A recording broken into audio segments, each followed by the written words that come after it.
내 조카를 잡아먹은 것도 모자라 이젠 돈까지 탐내? 남편을 독살하고 가산까지 가로챈 인면수심의 시숙부 최판술. 그에게 쫓겨나 별채에 갇힌 과부 설화가 전 재산 30냥을 장터 바닥에 던지며 매맞던 바보 머슴을 사오는데, 하지만 밤이 되자 침을 흘리던 바보의 눈빛이 서슬퍼런 칼날처럼 변하기 시작하는데, 그날 바보의 입에서 나온 소름 끼치는 한마디. 과연 30냥에 산 이 바보 머슴의 정체는 무엇일까요? 시작에 앞서 구독과 좋아요 한 번씩 부탁드립니다.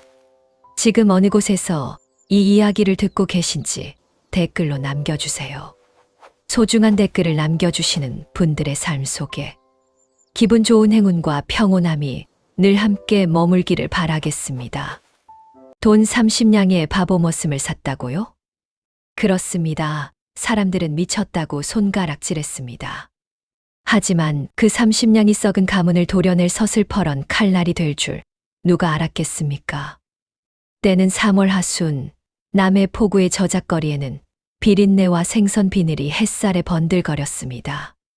설화는 32살의 과부로 갓난아기를 업고 그 북적이는 시장통을 헤매고 있었지요.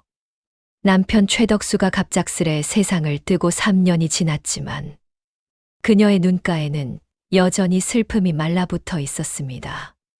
아니, 슬픔보다는 공포에 가까웠습니다. 시댁 어른이라 불러야 할 최판술은 남편의 숙부였지만 인면수심의 표본이었습니다. 조카의 장례가 끝나자마자 곧장 설화의 혼삿돈 30냥을 노렸습니다. 과부가 무슨 돈이 필요하냐?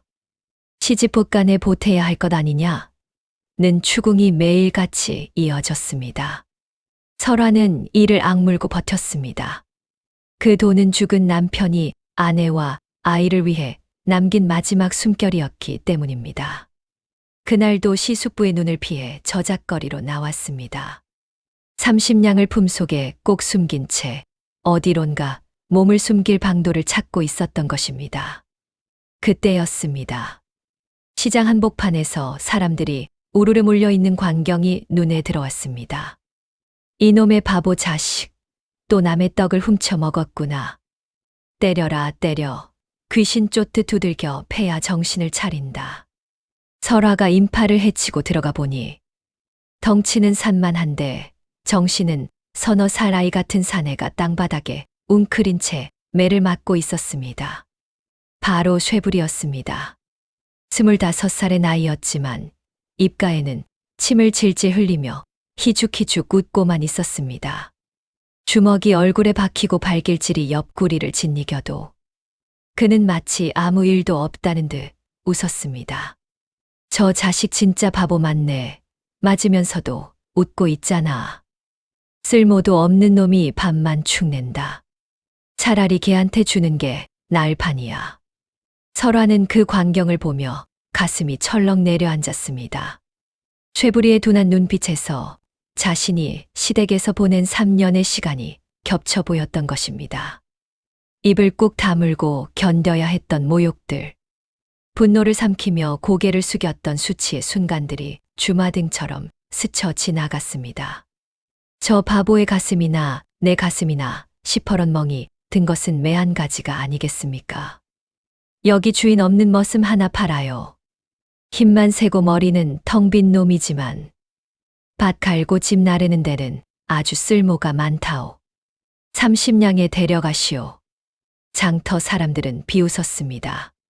30냥이라니 돈이 아깝다.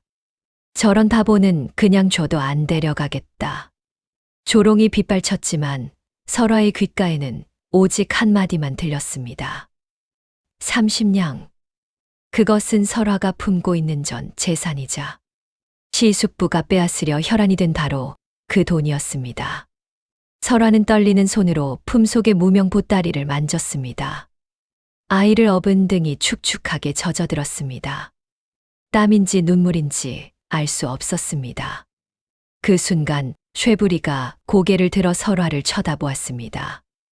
맞아서 부어오른 눈꺼풀 사이로 초롱초롱한 눈동자가 보였습니다. 그 눈에는 아기도 원망도 없었지요. 그저 어린아이처럼 순수한 호기심만이 담겨 있었습니다. 설화는 그 눈빛에서 이상한 확신을 얻었습니다. 저 사람은 나를 해치지 않을 것이다. 설화는 인파를 해치고 앞으로 나섰습니다. 사람들의 시선이 일제히 그녀에게 쏠렸습니다. 이 사람을 제가 사겠습니다. 설화의 이 한마디에 사람들은 모두 깜짝 놀라고 말았습니다. 갓난아기를 업은 젊은 과부가 바보 머슴을 사겠다니. 이보다 더한 구경거리가 어디 있겠습니까? 30냥이 든 보따리를 꺼내 주인 앞에 내밀었습니다. 무명천을 풀자 은빛이 엽전들이 햇살에 반짝였습니다. 그것은 설화가 가진 전부였고 앞으로 아이를 먹이고 입힐 유일한 미천이었습니다. 미쳤구먼. 저 과부가 제정신이 아니야. 30냥이면 쌀 한 섬은 사고도 남는데 저런 바보를 산다니. 웃음과 야유가 쏟아졌지만 설화는 흔들리지 않았습니다. 그녀는 쇠부리에게 다가가 그의 멍든 손을 잡았습니다. 쇠부리는 여전히 희죽희죽 웃고 있었습니다. 설화가 작은 목소리로 속삭였습니다. 이제부터 너는 나를 따라와야 한다. 알겠느냐? 쇠부리는 고개를 끄덕였습니다. 무엇을 알아듣고 끄덕인 것인지는 알 수 없었지만 설화는 그것으로 충분하다고 느꼈습니다. 장터 사람들은 여전히 수군거렸지만 설화는 쇠부리의 손을 놓지 않았지요. 그렇게 32살 과부 설화와 25살 바보 쇠부리의 기이한 인연이 시작되었습니다. 그 순간만큼은 아무도 몰랐습니다. 이 어처구니 없는 매매가 훗날 최씨 가문 전체를 뿌리째 뒤흔들 서막이 될 줄은 말입니다. 설화가 쇠부리를 이끌고 시댁 대문을 들어설 때 마을은 이미 소문으로 들끓고 있었습니다. 30냥의 바보를 샀다는 소식은 바람보다 빠르게 퍼졌고 사람들은 대문 밖에 모여 수군거렸습니다. 담장 너머로 비죽거리는 웃음소리가 들려왔습니다. 과부가 미쳐도 단단히 미쳤구먼. 저런 멍청이를 데려다가 뭘 하려고. 밥만 축내는 천치 아니냐? 설화는 고개를 들고 걸었습니다. 쇠부리는 그녀의 뒤를 터벅터벅 따라왔습니다. 아이를 업은 등이 무거웠지만 더 무거운 것은 사람들의 시선이었습니다. 하지만 설화는 멈추지 않았습니다. 그 모든 조롱을 등 뒤로 흘려보내며 별채로 향했습니다. 그녀가 사는 곳은 창살 없는 감옥이었습니다. 남편이 죽은 뒤 시댁에서 내준 좁은 방 하나. 그곳에서 설화는 아이와 함께 숨죽이며 살아왔던 것입니다. 그때 안채 대청마루에서 쩌렁쩌렁한 목소리가 울려 퍼졌습니다. 설화, 당장 나와 보지 못할까? 시숙부 최판술이었습니다. 50줄에 접어든 그의 얼굴에는 탐욕이 가득한 독이 오른 구렁이처럼 서려 있었습니다. 설화는 아이를 방에 내려놓고 마당으로 나섰습니다. 쇠부리도 그녀의 뒤를 따랐습니다. 이게 무슨 짓이냐? 남편 죽고 미치더니 이제 집안 망신까지 시키는구나. 최판술의 고함에 안채 식구들이 모두 나왔습니다. 며느리들과 손자들까지 나와 설화를 손가락질했습니다. 설화는 고개를 들어 최판술을 똑바로 쳐다보았습니다. 숙부님, 제 돈으로 제 머슴을 샀을 뿐입니다. 시댁의 돈을 쓴 것이 아니옵니다. 내 돈이라고. 그 돈은 우리 집안의 돈이다. 과부가 무슨 돈이 필요하냐? 최판술이 성큼성큼 다가오며 손을 들어 올렸습니다. 하지만 그 순간 쇠부리가 설화 앞으로 한 걸음 나섰습니다. 바보처럼 희죽거리던 얼굴은 여전했지만 그 거대한 덩치에서 뿜어져 나오는 위압감은 무시할 수 없었습니다. 최판술의 손이 허공에서 멈췄습니다. 이놈이 감히. 최판술은 한 발짝 뒤로 물러섰습니다. 쇠부리는 아무 말도 하지 않았습니다. 그저 침을 흘리며 멍하니 서 있을 뿐이었습니다. 하지만 그 침묵 속에는 본능적인 경고가 담겨 있었습니다. 최판술은 혀를 차며 돌아섰습니다. 좋다. 내 멋대로 해라. 하지만 그 바보 먹일 쌀 한 톨도 가져가선 안 될 것이야. 굶어 죽든 말든 그건 네가 알아서 해. 그 말을 남기고 최판술은 안채로 사라졌습니다. 설화는 쇠부리를 돌아보았습니다. 쇠부리는 여전히 희죽희죽 웃고 있었지요. 해가 뉘엿뉘엿 넘어가고 밤이 찾아왔습니다. 설화는 별채 아궁이에 불을 지폈습니다. 감춰둔 쌀 한 되로 밥을 지어 쇠부리에게 커다란 사발에 수북이 담아 내놓았습니다. 쇠부리는 그 밥을 보며 멈칫했습니다. 먹어라. 내가 일할 힘이 있어야 우리가 살 수 있다. 설화의 말에 쇠부리는 사발을 두 손으로 받아들었습니다. 뜨거운 밥에서 김이 모락모락 피어올랐지요. 쇠부리의 눈가가 촉촉해졌습니다. 평생계 밥그릇에 남은 찌꺼기를 먹고 자랐던 그였습니다. 따뜻한 밥 한 그릇이 이렇게 귀한 것인지 처음 알았던 것입니다. 쇠부리는 밥을 먹으며 눈물을 뚝뚝 흘렸습니다. 바보처럼 보였지만 그 눈물만큼은 진짜였습니다. 설화는 그 모습을 보며 자신도 모르게 눈시울이 붉어졌습니다. 같은 천대받는 사람끼리의 공감이었을까요? 아니면 앞으로 함께 겪어야 할 험난한 길에 대한 동병상련이었을까요? 설화는 아이를 재우고 쇠부리에게 마당 한쪽 헛간을 가리켰습니다. 오늘부터 너는 저기서 자거라. 추우면 짚을 더 깔아주마. 쇠부리는 고개를 끄덕이고 헛간으로 들어갔습니다. 설화는 방문을 닫고 아이 곁에 누웠습니다. 하지만 잠이 오지 않았습니다. 30냥을 다 써버렸다는 사실이 가슴을 짓눌렀고 앞으로 아이를 어떻게 먹여 살릴지 막막했습니다. 한밤중이었습니다. 설화는 잠결에 뭔가 소리를 들은 것 같아 눈을 떴습니다. 마당에서 희미한 인기척이 들렸습니다. 혹시 쇠부리가 무슨 일을 저지르는 것은 아닐까? 설화는 불안한 마음에 창문 틈으로 마당을 내다보았습니다. 달빛 아래 쇠부리가 서 있었습니다. 그는 더 이상 침을 흘리지 않았습니다. 멍한 표정도 사라져 있었습니다. 그의 눈빛은 서리처럼 차갑고 예리했습니다. 마치 날카로운 칼날을 품은 사람의 눈빛이었습니다. 쇠부리는 별채 담장 너머 안채를 응시하고 있었습니다.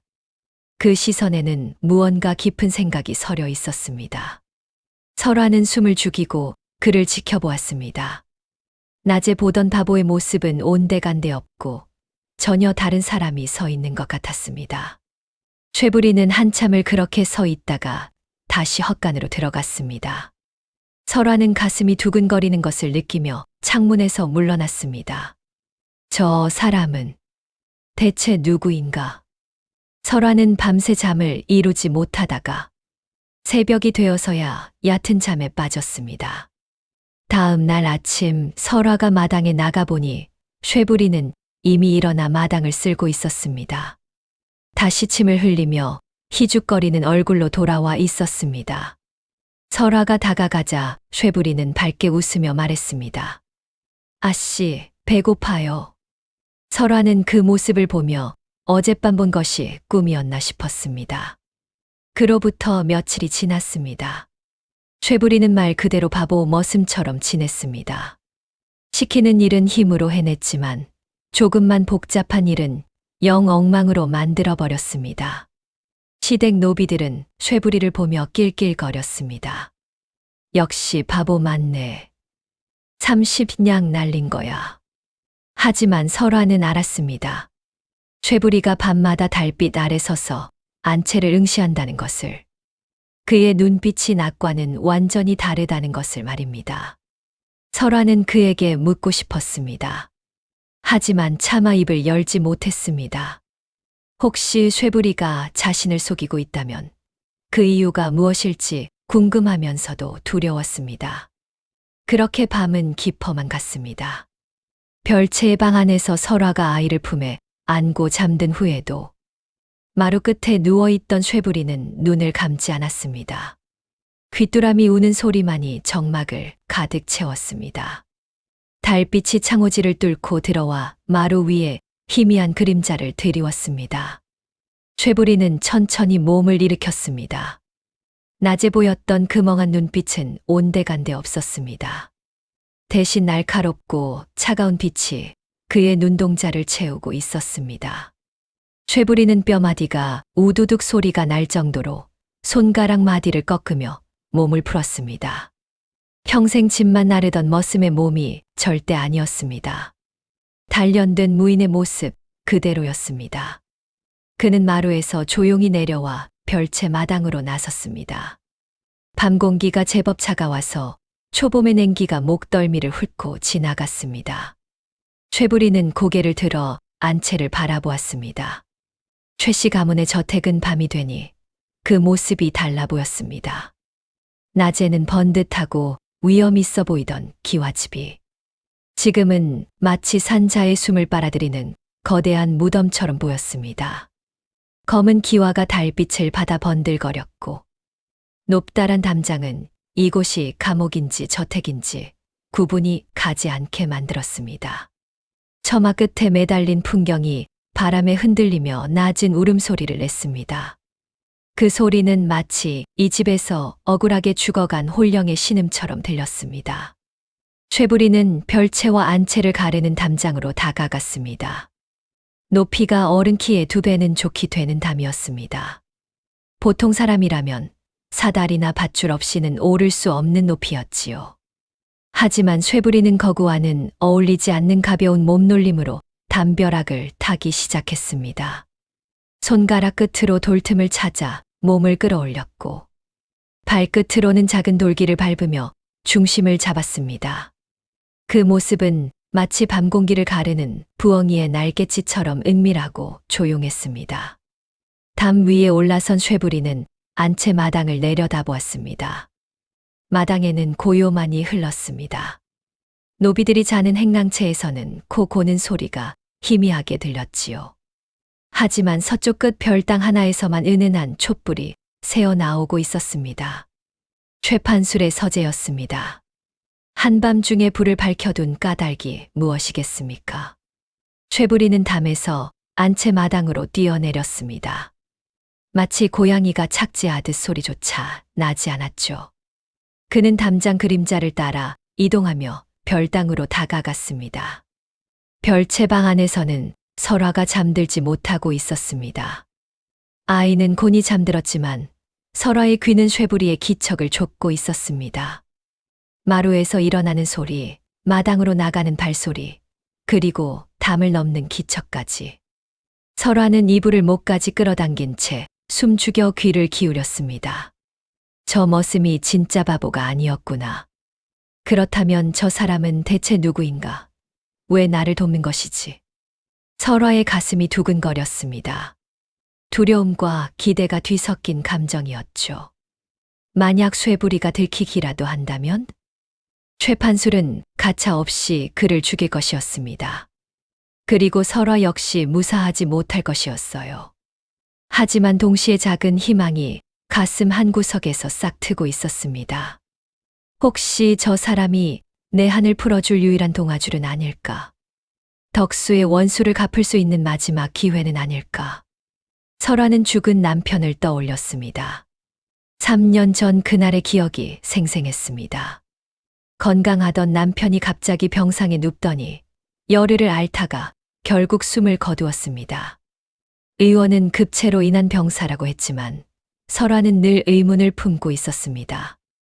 남편이 죽던 날 시숙부 최판술의 얼굴에 떠오른 그 기이한 미소를 잊을 수가 없었던 것입니다.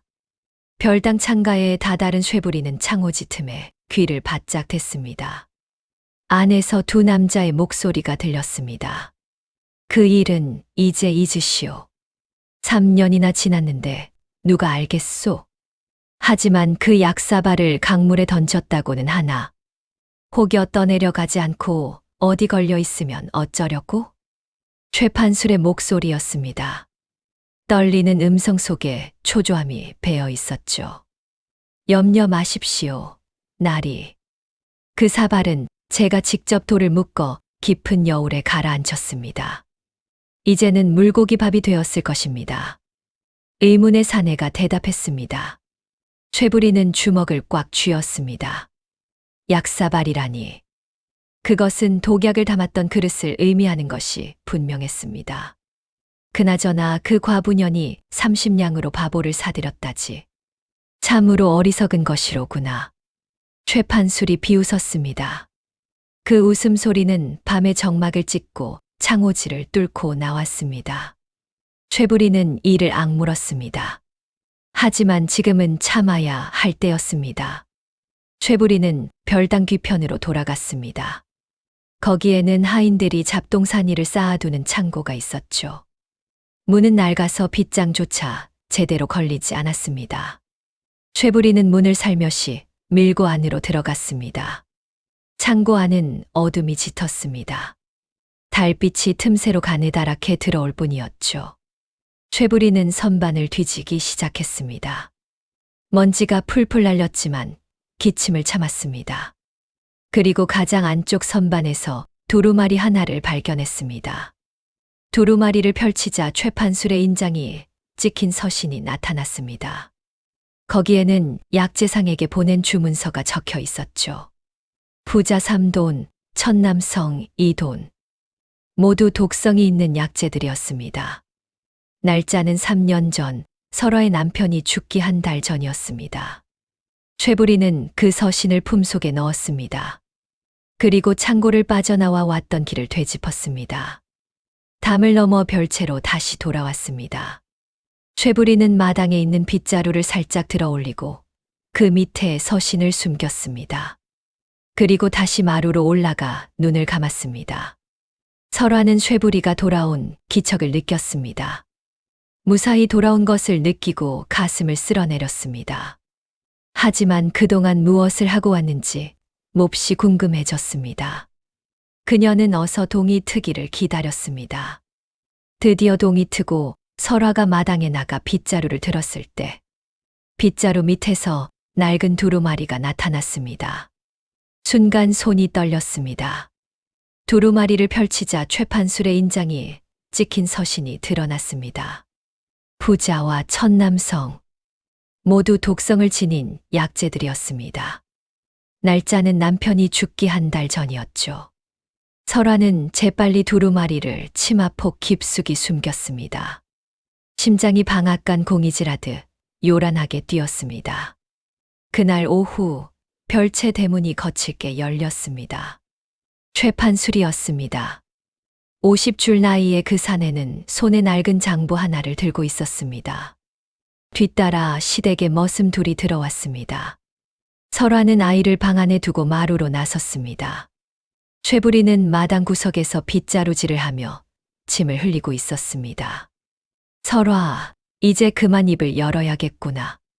최판술의 목소리는 차가웠습니다. 그는 장부를 펼쳐 설화 앞에 내밀었습니다. 이게 무엇이냐 하면 내 남편 덕수가 살아생전에 진 빚의 목록이다. 쌀값 50냥, 포목값 30냥, 합하면 80냥이 넘는구나. 설화는 장부를 들여다보았습니다. 글씨는 낯설었지만 도장은 분명 남편의 것이었죠. 하지만 그것은 거짓이었습니다. 남편은 그런 빚을 진 적이 없었죠. 이것은 거짓입니다, 숙부님. 남편은 그런 빚을 진 적이 없사옵니다. 설화가 또박또박 말했습니다. 그러자 최판술은 비웃었습니다. 증거가 여기 있지 않느냐? 도장이 찍혀 있다. 그리고 이 빚은 내가 대신 갚아주었다. 그러니 너는 이제 나에게 빚진 것이나 다름없다.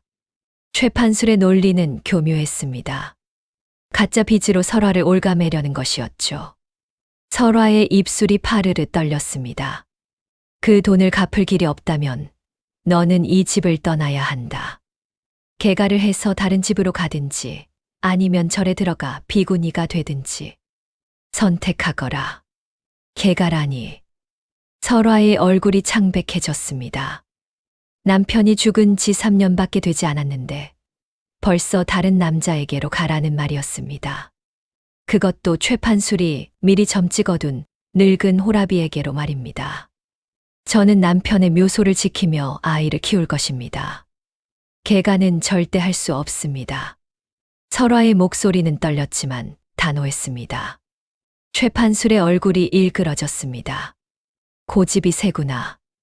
그렇다면 이 아이는 어찌하려느냐? 최판술이 손짓하자 머슴 하나가 방 안으로 들어가 설화의 아들을 안고 나왔습니다. 돌도 안 된 아이가 울음을 터뜨렸습니다. 그 모습을 본 설화는 아이를 당장 내려놓으라고 비명을 질렀습니다. 개가를 하겠다고 말하면 놓아주마. 그렇지 않으면 이 아이는 이 집안의 종으로 삼겠다. 내 남편이 진 빚을 갚을 때까지 말이다. 최판술의 말에 설화의 무릎이 꺾였습니다. 억울한 눈물이 앞을 가려 세상이 잿빛으로 보였지요. 하지만 그때였습니다. 마당 구석에서 빗자루질하던 쇠부리가 느릿느릿 걸어왔습니다. 침을 흘리며 희죽희죽 웃고 있었죠. 아니 이놈이 뭐 하는 거냐? 최판술이 짜증스럽게 소리쳤습니다. 쇠부리는 대답하지 않았습니다. 그저 아이를 안고 있는 머슴 앞에 우뚝 섰습니다. 거대한 그림자가 머슴을 덮었습니다. 머슴은 본능적으로 한 걸음 뒤로 물러섰죠. 비켜라, 이 바보 자식아. 최판술이 고함쳤지만 쇠부리는 움직이지 않았습니다. 그는 천천히 손을 뻗어 아이를 머슴의 품에서 빼앗았습니다. 머슴은 저항할 엄두조차 내지 못했습니다. 쇠부리의 눈빛이 한순간 번뜩였던 것입니다. 쇠부리는 아이를 설화에게 건넸습니다. 이놈이 감히. 최판술이 손을 들어 쇠부리를 치려 했습니다. 하지만 쇠부리는 돌덩이처럼 단단하게 그대로 서 있었습니다. 최판술의 손이 허공에서 멈췄습니다. 쇠부리의 거구에서 뿜어져 나오는 위압감을 무시할 수 없었던 것이었죠. 좋다. 하지만 명심하거라, 설화. 너는 이 집에서 쫓겨날 날이 머지않았다. 그 바보가 너를 지킬 수 있을 것 같으냐? 최판술은 그 말을 남기고 머슴들을 데리고 나갔습니다. 별채 대문이 쿵 소리를 내며 닫혔습니다. 설화는 아이를 안고 주저앉아 눈물을 흘렸습니다. 해가 지고 밤이 찾아왔습니다. 달빛조차 구름에 가려 어두운 밤이었죠. 설화는 아이를 재우고 방문을 닫았습니다. 그때 마루에서 기척이 들렸습니다. 쇠부리였죠. 아씨, 잠깐 나오시지요. 평소 바보 같은 목소리가 아니었습니다. 낮고 묵직한 목소리였죠. 설화는 놀라 문을 열어보니 쇠부리가 작은 보자기를 손에 들고 서 있었습니다. 이것을 보십시오. 쇠부리가 보자기를 풀었습니다. 안에는 깨진 사발 조각들이 들어 있었고 사발 안쪽에는 하얀 가루의 흔적이 남아 있었습니다. 설화의 숨이 멎을 것만 같았습니다. 이것은 도련님께서 드셨던 탕약 사발입니다. 강물에 던졌다고들 했지만 여울에 걸려 있는 걸 제가 찾아냈습니다. 쇠부리의 말에 설화의 온몸이 떨렸습니다. 남편이 마지막으로 입에 댔던 그 사발이었습니다. 3년 전 그날 의원이 지어준 탕약이라며 시숙부가 직접 가져왔던 그 사발 말입니다. 그리고 이것도 보십시오. 쇠부리가 품에서 두루마리를 꺼냈습니다. 설화가 아침에 발견했던 바로 그 서신이었습니다. 독약입니다. 부자와 천남성. 이 둘을 섞으면 사람을 서서히 죽일 수 있습니다. 최판술이 약재상에게 주문한 것입니다. 설화는 더 이상 참을 수 없어 오열이 터져 나왔습니다. 남편이 병으로 죽은 것이 아니었습니다. 시숙부의 손에 독살당한 것이었죠. 설화는 다리에 힘이 풀려 마루에 무릎을 꿇고 주저앉았습니다. 그때 쇠부리가 그녀 앞에 무릎을 꿇었습니다. 제가 돕겠습니다. 복수를 하십시오. 쇠부리의 말에 설화는 그의 손을 잡았습니다. 떨리는 손이었습니다. 당신은 누구세요? 왜 나를 돕는 것이죠? 그것은 나중에 말씀드리겠습니다. 지금은 최판술을 무너뜨리는 것이 먼저입니다. 설화는 눈물을 닦고 고개를 끄덕였습니다. 이제는 진짜 복수할 차례였습니다. 설화는 쇠부리의 손을 꽉 쥐며 말했습니다. 그렇다면 저를 도와주세요. 함께 저 악마를 무너뜨립시다. 밤은 깊었지만 두 사람의 눈빛은 번뜩였습니다. 복수의 불씨가 타오르기 시작한 것입니다. 복수를 결심한 다음 날부터 설화는 달라졌습니다. 아니, 정확히 말하자면 달라진 척했습니다. 그녀는 거울 앞에 앉아 자신의 얼굴을 들여다보았습니다. 핏기 없는 창백한 볼, 파리한 눈가. 3년 동안 억눌려 온 서러움이 고스란히 새겨진 얼굴이었습니다. 설화는 그 얼굴을 더욱 비참하게 만들기로 했습니다. 머리를 풀어헤치고 옷깃을 헝클어뜨렸습니다. 마치 실성한 사람처럼 보이도록 말입니다. 그날 오후 설화는 비틀거리는 걸음으로 안채 마당으로 나갔습니다. 최판술이 대청마루에 앉아 장부를 보고 있었습니다. 설화는 그 앞에 무릎을 꿇었습니다. 떨리는 목소리로 이제는 더 이상 버틸 수 없으니 절로 보내달라고 애원했습니다. 비구니가 되어 남은 평생을 남편의 명복을 빌며 살겠다고 했습니다. 최판술의 얼굴에 비웃음이 번졌습니다. 드디어 이 고집센 과부가 무릎을 꿇는구나 하는 만족감이 그의 눈빛에 스쳤습니다. 하지만 곧 그는 빈손으로 떠나려는 설화를 힐난했습니다. 절에 시주할 돈이라도 있어야 받아주지 않겠느냐는 말이었습니다. 바로 그 순간 설화가 미끼를 던졌습니다. 자신에게는 아무것도 없지만 남편이 살아생전에 비밀 장부 하나를 맡긴 적이 있다고 했습니다.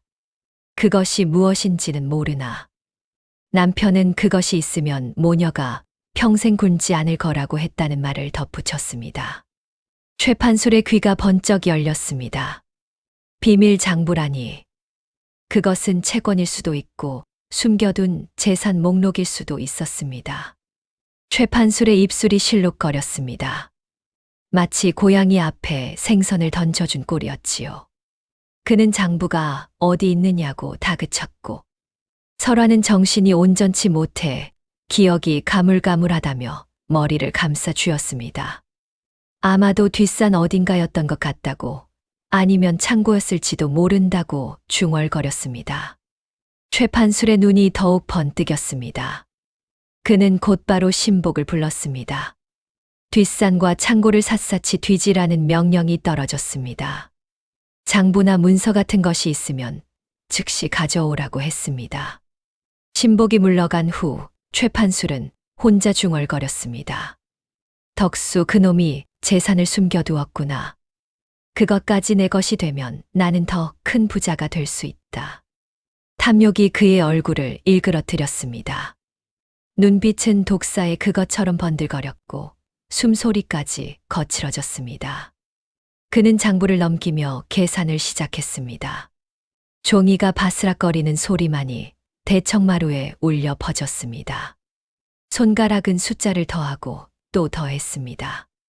입꼬리에는 침이 고였습니다. 마치 썩은 고기에 모여든 파리처럼. 탐욕이 그의 영혼 구석구석을 뒤덮었습니다.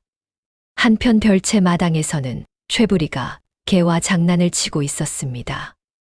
멍하니 실실 웃으면서 개 배를 긁어주었습니다. 개가 꼬리를 흔들며 좋아했습니다. 시댁 노비들이 지나가며 비웃었습니다. 저 바보는 정말 개 친구밖에 없다는 조롱. 아씨가 30냥이나 주고 저런 걸 샀으니 기가 막힐 노릇이라는 비아냥이 터져 나왔습니다. 쇠부리는 여전히 개와 놀고 있었습니다. 하지만 그의 눈은 안채의 움직임을 놓치지 않았습니다. 최판술의 신복들이 뒷산으로 향하는 것과 창고로 가고 있는 것도 보았습니다. 그들이 어디를 뒤지는지, 어느 길로 움직이는지 모두 눈에 담았습니다. 쇠부리는 개의 머리를 쓰다듬으며 작게 웃었습니다. 그것은 바보의 웃음이 아니었습니다. 사냥꾼이 덫에 걸린 짐승을 바라보는 그런 웃음이었지요. 해가 기울고 저녁 무렵이 되었습니다.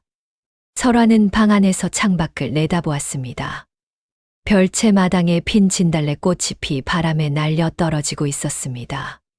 한때는 아름답게 피었을 꽃들이 이제는 시들어 땅에 흩어졌습니다.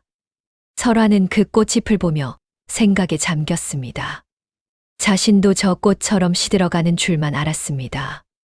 하지만 이제는 달랐습니다. 독을 품은 꽃이 될 것이었습니다. 설화의 입가에 차가운 미소가 번졌습니다. 3년 동안 억눌렸던 분노가 이제는 얼음처럼 차갑게 가라앉아 있었습니다. 그녀는 더 이상 울지 않았습니다. 눈물도 이미 말라버렸습니다. 대신 그 자리에 복수의 칼날이 서 있었습니다. 밤이 되자 쇠부리가 설화의 방문을 두드렸습니다. 설화가 문을 열자 쇠부리는 낮은 목소리로 미끼를 잘 던졌다고 말했습니다. 쇠판술이 뒷산과 창고를 뒤지고 있지만 아무것도 찾지 못할 거라고 덧붙였습니다. 쇠부리가 작은 보따리를 내밀었습니다. 안에는 낡은 장부 하나가 들어 있었습니다. 하지만 그것은 진짜 비밀 장부가 아니었습니다. 쇠부리가 직접 만든 가짜였습니다. 그는 이것을 내일 뒷산 바위 틈에 숨겨두고 쇠판술이 찾도록 유도하겠다고 했습니다. 설화가 장부를 펼쳐 보았습니다. 거기에는 온갖 거짓 채권 목록이 적혀 있었습니다. 존재하지도 않는 빚쟁이들의 이름과 금액이 빼곡했습니다.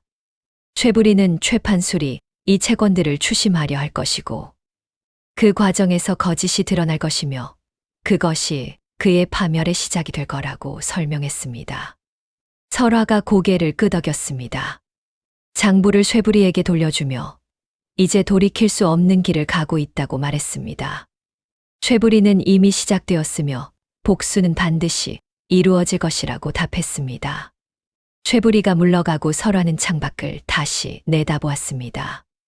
어둠 속에서 쇠판수의 신복들이 여전히 헤매고 있었습니다. 그들은 몰랐습니다. 자신들이 이미 거미줄에 걸린 팔이라는 것을 말입니다. 안채에서는 쇠판술이 촛불을 밝히고 앉아 있었습니다. 그의 얼굴에는 초조함과 기대가 뒤섞여 있었습니다. 장부를 찾으면 모든 것이 자신의 것이 될 것이라는 망상에 사로잡혀 있었던 것입니다. 촛불이 흔들릴 때마다 그의 그림자도 벽에서 일그러졌습니다. 마치 지옥에서 올라온 악귀의 모습 같았습니다. 설화는 방 안으로 들어와 아이를 안았습니다. 아이는 곤히 잠들어 있었습니다. 설화가 아이의 이마에 입을 맞추며 속삭였습니다. 아버지의 원수를 갚을 것이라고 조금만 기다리라고 말입니다. 밤은 깊어갔고 탐욕의 덫은 서서히 조여들고 있었습니다. 이틀 후 쇠부리는 뒷산 깊은 곳에 낡은 괴짝을 숨겨두었습니다. 그리고 은밀히 쇠판술의 신복에게 귀띔했습니다. 별채 뒷곁에서 아씨가 중얼거리는 말을 들어보니 남편이 숨긴 장부는 뒷산 폐가 근처 큰 바위 밑에 있다고 말입니다. 신복은 곧장 쇠판술에게 달려갔습니다. 그날 밤은 상망하여서 달조차 숨어버린 칠흑 같은 어둠이 온 세상을 뒤덮었습니다. 쇠판술은 신복 2명을 거느리고 뒷산으로 향했습니다. 남들 눈에 띄어서는 안 되었기 때문에 등잔불도 밝히지 않았고 횃불은 더욱 피했습니다. 대신 그의 손에는 작은 호롱불만이 들린 채 산길을 올랐습니다. 밤바람이 불어와 소나무 가지가 흔들리며 스산한 소리를 냈습니다. 그 소리는 마치 사람의 신음처럼 들렸습니다. 쇠판술의 등에 식은땀이 흘렀습니다. 발걸음을 옮길 때마다 낙엽이 바스락거렸습니다. 그 소리조차 귀신의 속삭임처럼 섬뜩했습니다. 산길은 좁고 험하여 돌부리에 걸려 넘어질 뻔했습니다. 가시나무 가지가 옷자락을 핥히고 지나갔습니다. 쇠판술은 거친 숨을 몰아쉬었습니다. 50줄의 나이에 이런 산길을 오르는 것은 고역이었지요. 하지만 탐욕이 그를 앞으로 몰아붙였습니다. 덕수 그놈이 숨긴 장부만 손에 넣으면 백냥은 좋게 되겠지. 아니, 어쩌면 그 이상일지도 모른다. 최판술의 눈빛이 어둠 속에서도 번들거렸고 입가에는 침이 고였습니다. 탐욕이 그의 이성을 완전히 잠식해버렸습니다. 죽은 조카에 대한 죄책감 따위는 이미 오래전에 사라졌습니다. 오직 황금만이 그의 머릿속을 가득 채우고 있었습니다. 한참을 올라가자 드디어 폐가가 나타났습니다. 한때는 산지기가 살았던 집이었지만 이제는 지붕이 무너지고 벽이 허물어진 흉가였습니다. 바람이 부서진 창틀 사이로 들어가 울부짖었습니다. 그 소리는 마치 귀신이 우는 소리 같았습니다. 멀리서 소쩍새가 울었습니다. 소쩍, 소쩍. 그 울음소리가 죽은 자의 하늘 대신 토해내는 것만 같았습니다. 최판술이 폐가 뒤편으로 돌아갔습니다. 거기에 커다란 바위가 있었습니다. 신복들이 바위를 들어 올리려 했지만 쉽지 않았습니다. 세 사람이 힘을 합쳐 겨우 바위를 굴렸습니다. 바위 밑에는 낡은 괴짝 하나가 놓여 있었습니다. 최판술의 심장이 미친 듯이 뛰었습니다. 바로 덕수가 숨긴 비밀 장부가 들어있는 괴짝이었습니다. 최판술은 무릎을 꿇고 괴짝 앞에 앉았습니다. 손을 뻗어 괴짝을 만졌습니다. 나무는 오래되어 축축했고 이끼가 끼어 있었습니다. 하지만 괴짝을 열기 직전 묘한 불안감이 스쳐 지나갔습니다. 왜일까요? 너무 쉽게 찾았다는 생각이 들었습니다. 설화가 과연 이렇게 쉽게 위치를 흘렸을까요? 그 고집센 과부가 말입니다. 최판술은 잠시 망설였습니다. 그러나 곧 탐욕이 그 불안을 삼켜버렸습니다.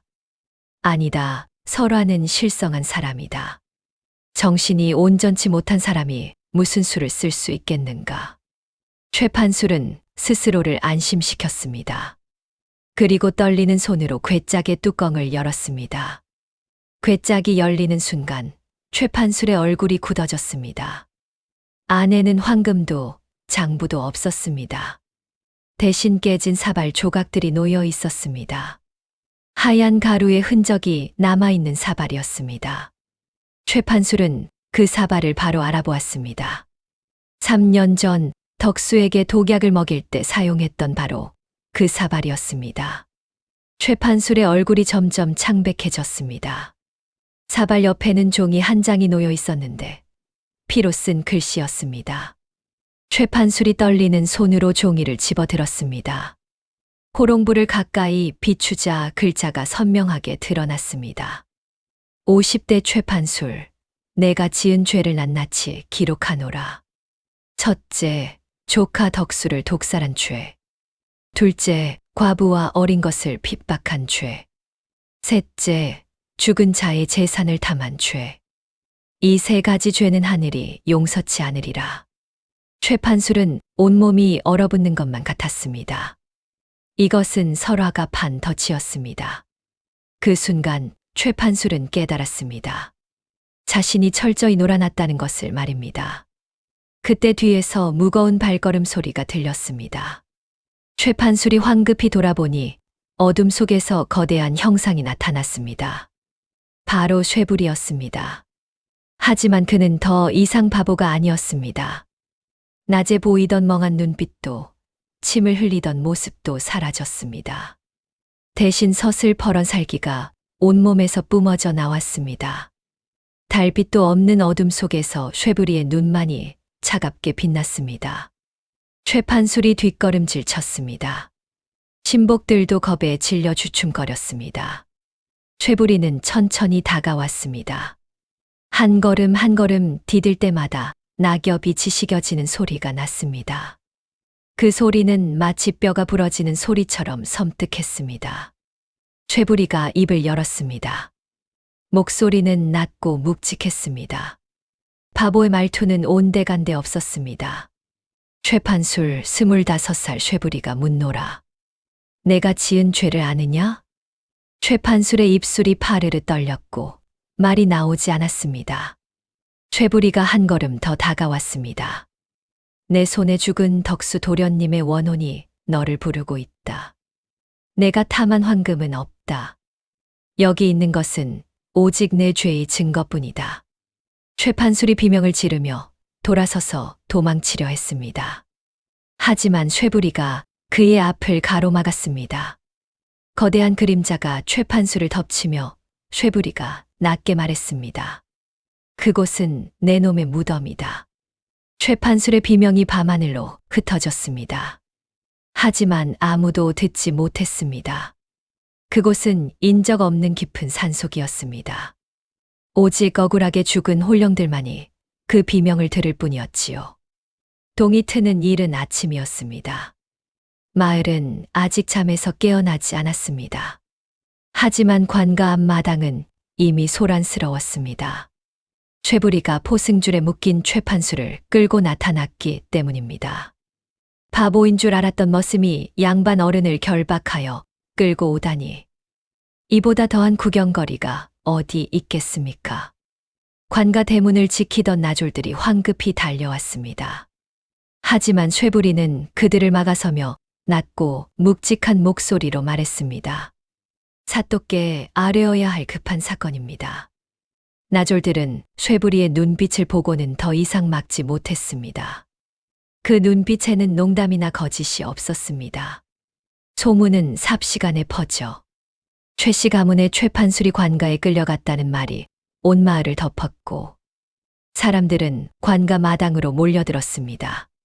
장터의 장사치들도 밭하는 농부들도 빨래하던 아낙네들도 모두 달려왔습니다. 순식간에 관가 마당은 발 디딜 틈 없이 가득 찼습니다.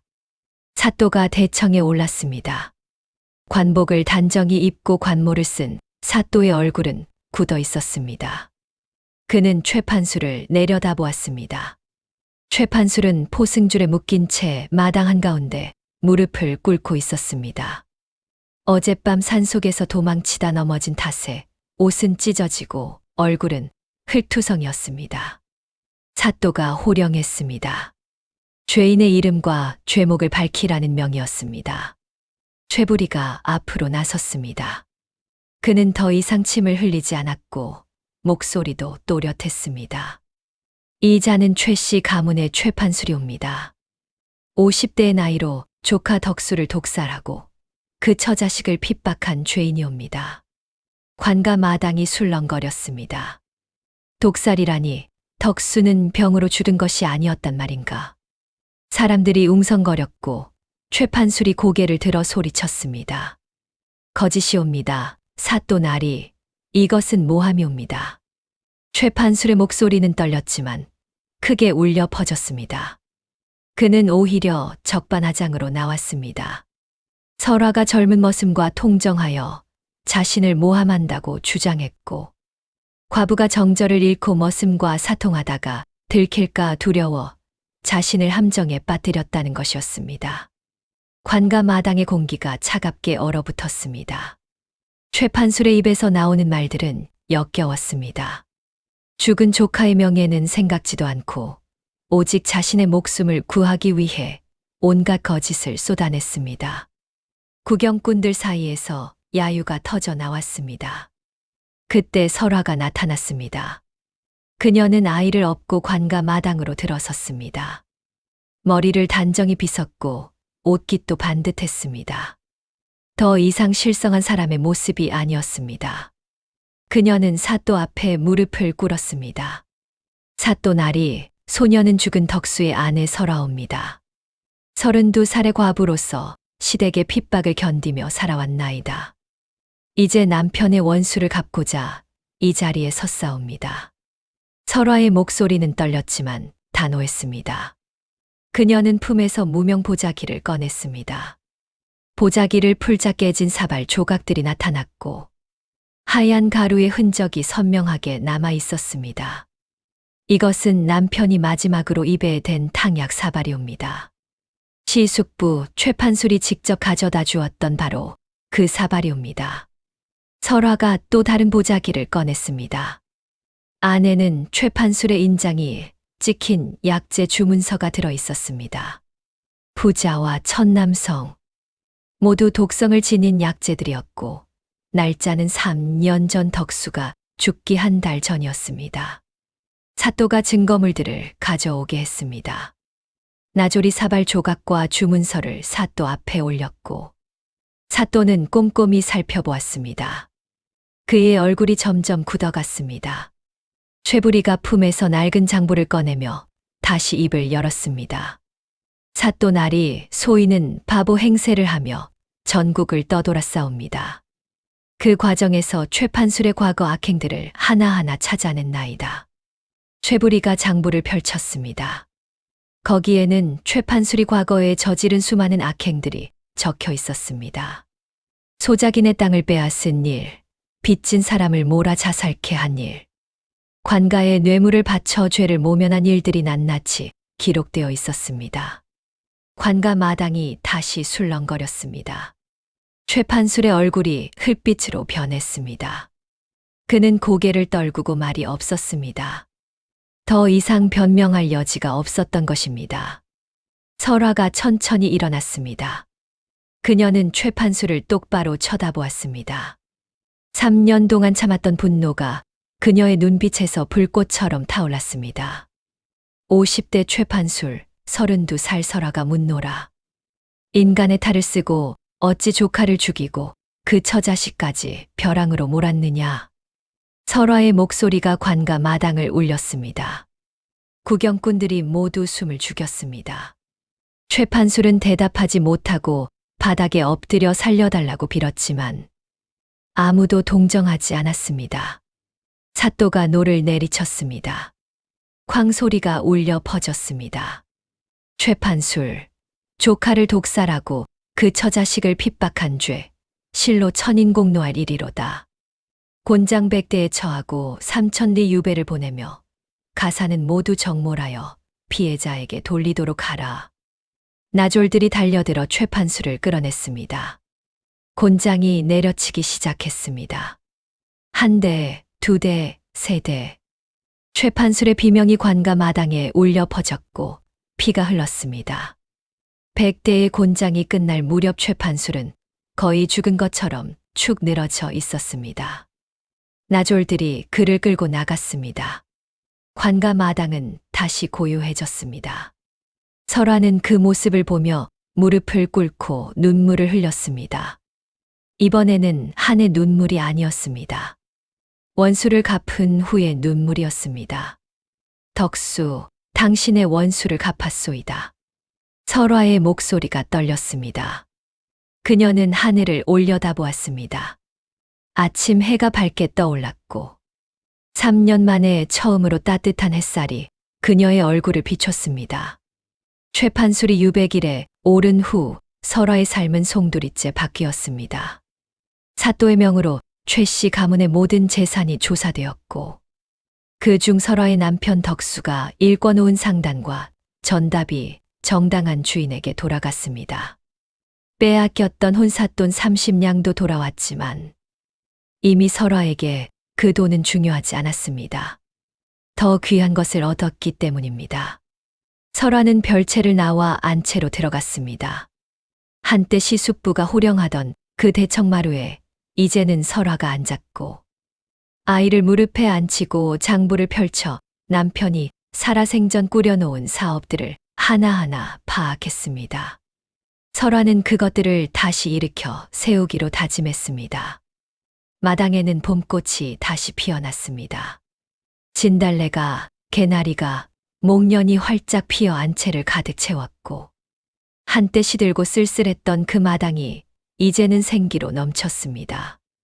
아이의 웃음소리가 마당에 울려 퍼졌습니다. 노비들도 더 이상 설화를 얕잡아 보지 않았습니다. 그녀는 이제 진정한 안채의 주인이었습니다. 어느 화창한 봄날 오후 설화는 남편의 묘소를 찾아갔습니다. 최부리가 그녀를 따랐습니다. 두 사람은 말없이 산길을 올랐고 묘소는 마을이 내려다 보이는 양지 바른 곳에 있었습니다. 잔디가 무성하게 자라 봉분을 덮고 있었습니다. 설화는 무릎을 꿇고 앉아 술 한 잔을 따라 묘 앞에 올렸습니다. 맑은 술이 흙에 스며들었고 설화의 눈에서 눈물이 흘렀습니다. 하지만 이번 눈물은 슬픔의 것이 아니었습니다. 안도와 그리움이 섞인 눈물이었습니다. 서방님, 당신의 억울함을 이제야 풀었습니다. 당신을 죽인 원수는 벌을 받았고 당신의 이름은 다시 빛나고 있사옵니다. 설화의 목소리는 떨렸지만 힘이 있었습니다. 봄바람이 불어와 머리카락을 스쳤고 마치 남편이 쓰다듬는 것 같았습니다. 30냥으로 바보를 샀다고 사람들은 나를 비웃었습니다. 하지만 그 30냥이 우리 모녀를 살렸고 당신의 가문을 되찾아줬습니다. 설화가 뒤를 돌아보니 쇠부리가 조용히 서 있었습니다. 그는 묘소를 향해 깊이 절을 올렸고 설화가 그에게 물었습니다. 쇠부리, 이제는 말해주지 않겠소. 당신은 대체 누구요? 쇠부리가 천천히 입을 열었습니다.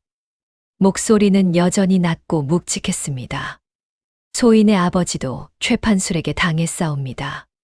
10년 전 아버지는 최판술에게 빚을 졌다가 땅을 빼앗기고 결국 스스로 목숨을 끊었습니다. 소인은 그때부터 복수를 꿈꾸며 살아왔습니다. 설화의 눈이 커졌습니다. 쇠부리가 계속 말했습니다. 최판술의 악행을 낱낱이 파헤치려 전국을 떠돌았습니다. 그러다 덕수 도련님이 의문의 죽음을 맞았다는 소식을 듣고 이곳에 왔습니다. 아씨께서 30냥으로 소인을 사셨을 때 하늘이 준 기회라고 생각했습니다. 쇠부리의 눈빛에 깊은 슬픔이 어려 있었습니다. 설화는 그의 손을 잡았습니다. 그대도 아픔을 겪었구려. 우리는 같은 처지였소. 쇠부리가 고개를 끄덕였습니다. 두 사람은 한동안 말없이 묘소 앞에 앉아 있었고 봄볕이 따스하게 내리쬐었습니다. 며칠 후 설화는 쇠부리를 상단의 행수로 임명했습니다. 더 이상 바보 머슴이 아니었습니다. 그는 뛰어난 재주와 지혜를 지닌 사람이었고 설화는 그에게 상단의 모든 일을 맡겼습니다. 쇠부리는 그 믿음에 보답했습니다. 마을 사람들의 태도도 완전히 달라졌습니다. 한때 미친 과부라고 손가락질하던 사람들이 이제는 설화를 우러러보았고 30냥으로 바보를 샀다고 비웃던 사람들이 이제는 설화의 해안을 칭송했습니다. 역시 덕수 나리의 안주인이셨어. 사람 보는 눈이 남다르시지. 30냥이 만냥이 되어 돌아왔구먼. 사람 하나 잘 들인 것이 열황금 부럽지 않다니 바로 저런 경우를 두고 하는 말이지. 마을 사람들의 말이 달라졌습니다. 설화는 그 말들에 웃음을 보였습니다. 하지만 그녀는 알고 있었습니다. 사람들의 칭송이 중요한 것이 아니라 올바른 일을 했다는 사실 자체가 중요하다는 것을 말입니다. 보름날 밤이었습니다. 둥근 달이 하늘에 떠올랐고 설화는 아이를 업고 마당으로 나왔습니다. 쇠부리도 함께 나왔습니다. 세 사람은 달을 올려다보았습니다. 저 달이 참 밝구려. 설화가 중얼거렸습니다. 쇠부리가 대답했습니다. 예, 오늘은 유난히 밝습니다. 아이가 손을 뻗어 달을 잡으려 했습니다. 설화가 웃었습니다. 오랜만에 마음 깊은 곳에서 우러나오는 웃음이었고 쇠부리도 따라 웃었습니다. 마을 어귀에서 이 모습을 지켜보던 사람들이 수군거렸습니다. 저 과부가 행복해 보인다고 고난 끝에 복이 왔다고 말입니다. 맞는 말이었습니다. 설화는 30냥으로 사람을 샀습니다. 사람들은 미쳤다고 했습니다. 하지만 그 30냥이 가문을 살렸고 아이의 미래를 밝혔으며 죽은 남편의 명예를 회복시켰습니다. 돈으로 살 수 없는 것들을 얻은 것이지요. 보름달 아래 설화와 쇠부리와 아이가 함께 마당을 거닐었습니다. 그 뒷모습은 평화로웠습니다. 한때 별채의 좁은 방에 갇혀 눈물만 흘리던 과부가 이제는 당당한 가문의 주인이 되어 웃고 있었습니다. 이것이 바로 30냥으로 산 기적의 이야기입니다. 사람을 귀하게 여기고 의로움을 잃지 않으며 끝까지 포기하지 않은 한 여인의 승리였습니다. 악은 반드시 벌을 받고 선은 결국 보상받는다는 진리를 보여준 이야기였지요. 보름달은 오늘도 밝게 빛나고 있습니다. 그 달빛 아래 설화의 가문은 대대손손 번영했다고 전해집니다. 그리고 쇠부리는 평생 그 가문을 지켰다고 합니다. 30냥으로 맺어진 인연이 100년을 이어간 것입니다. 여러분, 사람을 함부로 판단하지 마십시오. 바보처럼 보이는 이가 1000냥의 보배일 수 있고 30냥의 결단이 10,000냥의 복을 부를 수 있습니다. 설화가 그것을 증명했습니다. 오늘 이야기는 여기서 마칩니다.